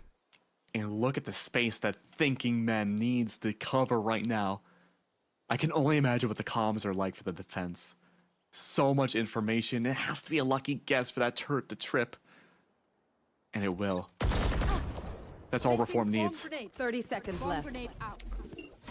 Oh, Jerk, looking for it, is able to actually toss down the turret himself. Goes for the fake plan and actually wins out that duel. Jerk single-handedly saved Winthrop in that round, and just like that, Winthrop now back into the lead. Thinking Men, we talked about their body system so much. And the one round they don't do it, they're ISO'd one by one. And not even the ISO you're thinking of, it might as well be if you're playing as Jerk. Jerk's now Killjoy. 3 rounds in a row for Winthrop. The eco is not looking great here. Stingers and 3 sheriffs in tow. Anderson does have From the Shadows. That could be a great info gathering tool, and even for a flank. If there's a round to do it, you might as well here to try to get that leverage to 8 and 8. Old Cycling's looking good. Jerk will try to grab that C orb to get... Wait. Gucci? Gucci? It's an ambush! It actually wins that. That's unbelievable. Drops down the snake bite as well. Okay. There it goes, but at least trades it back. Finding 2. That's more than you could have asked for. And now the engagement underway for Winthrop. Immediately just flying through the air. Spots out Reformed in the back here. Has at least one more blast back. Has to just get this kill, but actually Reformed gets it. Thankfully moves ready for the trade. Now Nacy will be able to get the spike down. 3v2 here. Thinking Man coming back in shortly. Smoke is down from Anderson. This is good. He can fake TP with his Shrouded Steps. Okay, turret goes down as well. Nacy spots out Anderson. Anderson actually able to win that out, but Jerk good for the trade off of it. At this point, Vic's just too far away. He does have this Phantom in hand.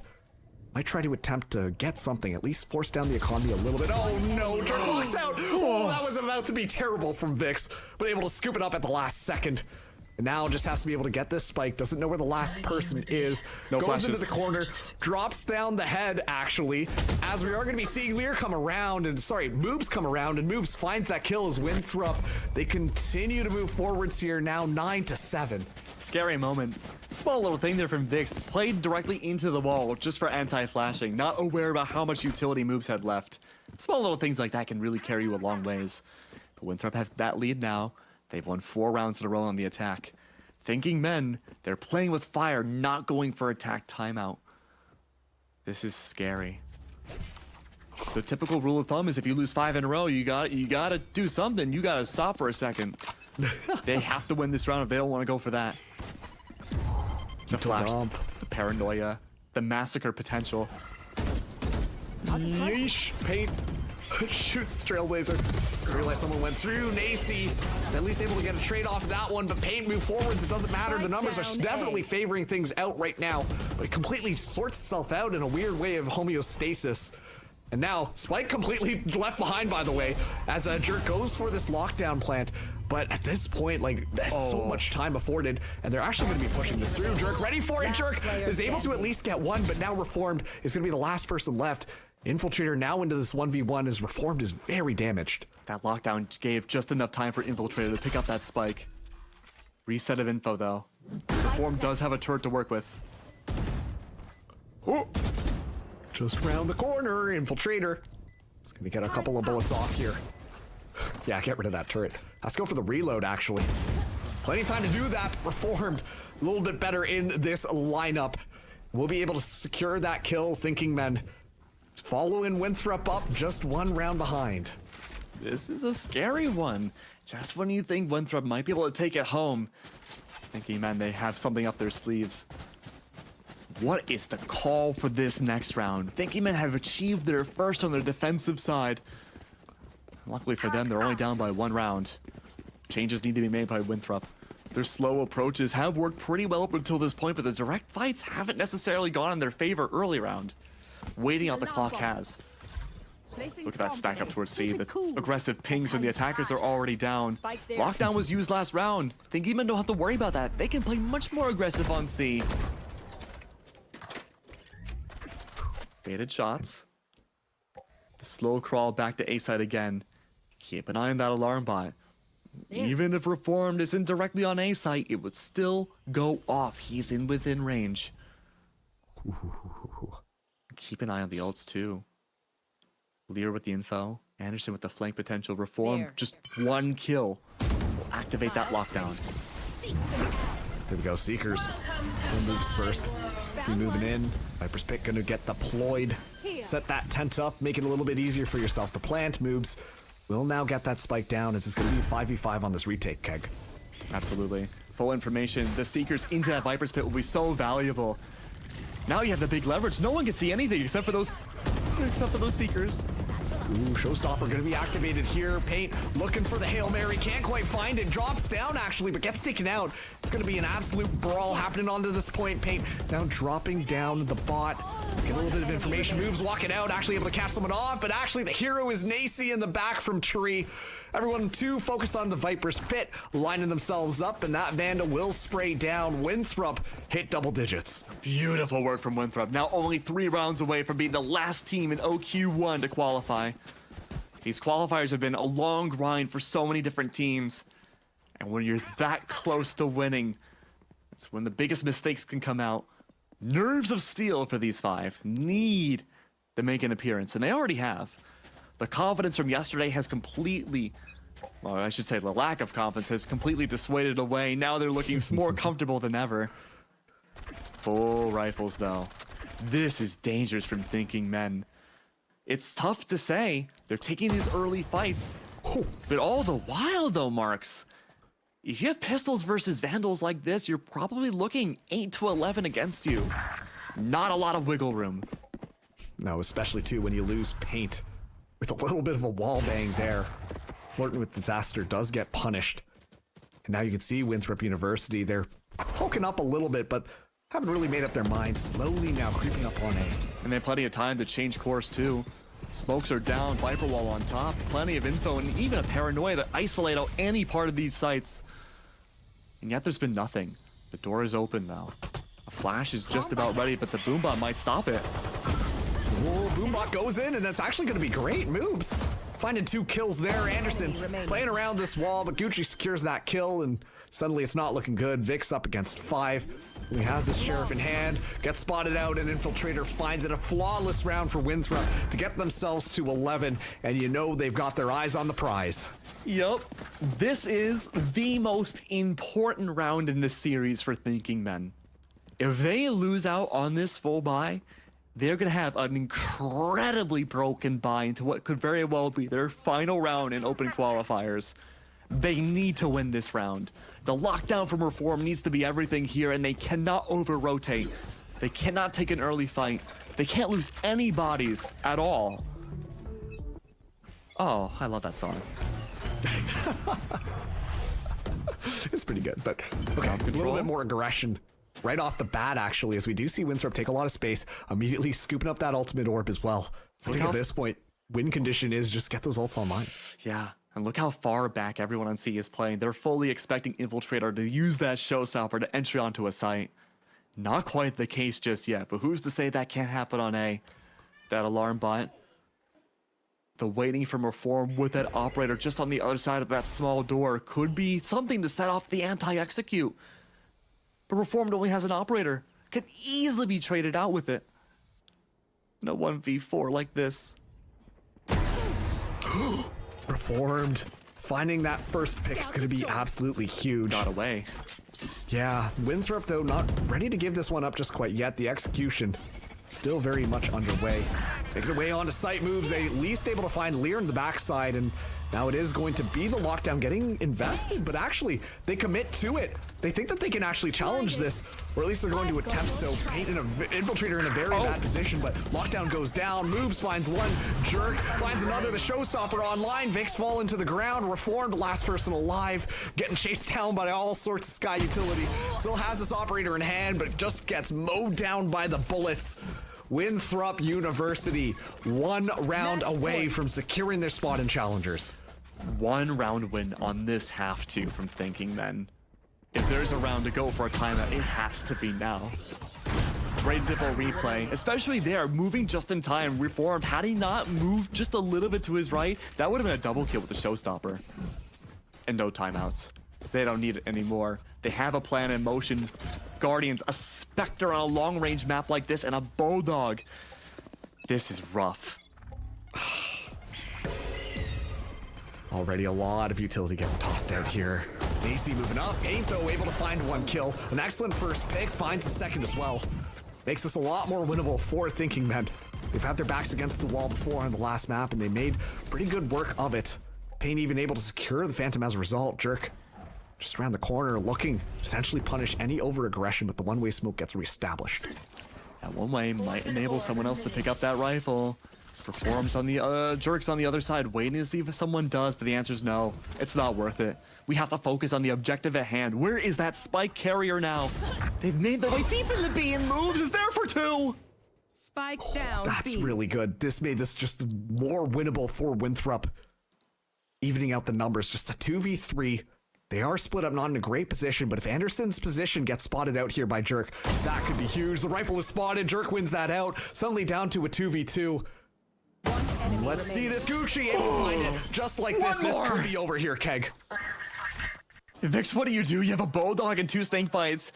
You can't give up the orb, or you can't grab an orb. You can't use the snake Viper's Pit here.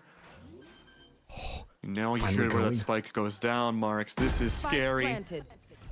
This is for all the marbles, quite literally the marble basket. 2 snake bites still available. Vix has to clutch up. The most important moment right now for Thinking Men. Of course, to a swarm grenade onto the site. Doesn't actually decide to take that one down, but Gucci good for the swing, and just like that, Winthrop University qualify for challengers. We have had so many firsts in the first open qualifiers here for VCL. A collegiate team, co-ed teams, plenty of new faces coming through that have grinded, not even just last year, not even just the off season, but since the beginning of this game coming out. Names re-emerging, new faces, all blending together. And what I have to say, and granted there's another open quals that we have to think about too, the most competitive VCL season I think we've had ever. I know, it's honestly been such a wild ride throughout this entire tournament, but big congratulations to Winthrop University. Just like you said, so many talented people coming in, trying to make a claim here, but only for able to secure their spot. But man, okay, just take a look at this last map. Such exciting plays coming in from both of those sides, but Winthrop University just turning it up to another level on that second half. Absolutely, Winthrop again, they cleaned up all their major mistakes from the past and open qualifiers, and they're going to continue to sharpen their claws going into the VCL. That's what we need. Notice how all the teams that qualify for VCL really have their biggest strength be teamwork. Teamwork literally makes the dream work here. Gunplay is great. You can use all the utility in the world, but as long as you're friends and as long as you can stick together and go for those trades, you have a great chance of making it to VCL. And just down to the wire like that, I mean, such good play. And honestly, too, Winthrop University, it's so good coming out from them. 10 of the first kills there, but all things considered, it just looked phenomenal from them on Lotus. Absolutely. Again, I mean, the stats this time around were so much closer than we had seen even on Breeze. Breeze was a palindrome before. 7-13, 7 first bloods for one side, 13 for the other, but for the losing teams, this time, so even. A single clutch could be the most divisioned factor, but not even really. I mean, this was so close, and especially with a team with both agents all being the same for both. That's exactly what you're looking for.